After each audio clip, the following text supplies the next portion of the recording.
నంద్యాల జిల్లా ఆళ్లగడ్డలో ఓ fruit juice నిర్వాహకుడు ప్రజల ప్రాణాలతో చెలగాటమాడుతున్నాడు. ప్రభుత్వ ఆసుపత్రి వద్ద ఉన్న శ్రీ లక్ష్మీ నరసింహ ఫ్రూట్ జ్యూస్ షాప్లో కుళ్ళిన పండ్లు, సింథటిక్ రంగుల రసాయనాలతో జ్యూస్ని తయారు చేస్తూ మీడియాకి అడ్డంగా దొరికిపోయాడు. కుళ్ళిన అరటి పండ్లు, ద్రాక్ష పండ్లను తక్కువ ధరకు కొనుగోలు చేసి ప్రాణాల మీదకు తెస్తున్నాడు. ఇదేంటని ప్రశ్నించిన మీడియాతో నిర్లక్ష్యంగా సమాధానం చెబుతున్నాడు. ఇటువంటి వారిపై చర్యలు తీసుకోవాలని పలువురు కోరుతున్నారు.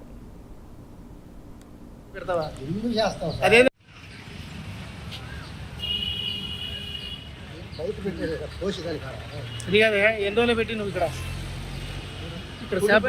పెట్టి ఏం పేరు ఊరు మీది?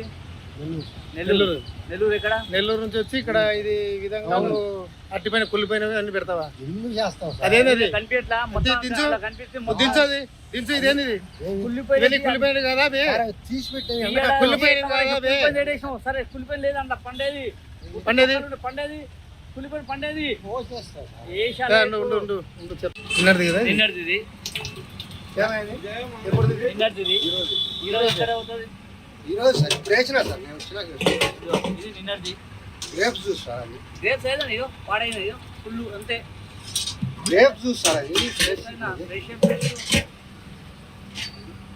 ఇది బాదం పాలు నిన్నటిదే. ఎందుకంటే ఫుల్ ఉంటాయి, ఇది చేస్తే ఫుల్ ఉంటాయి.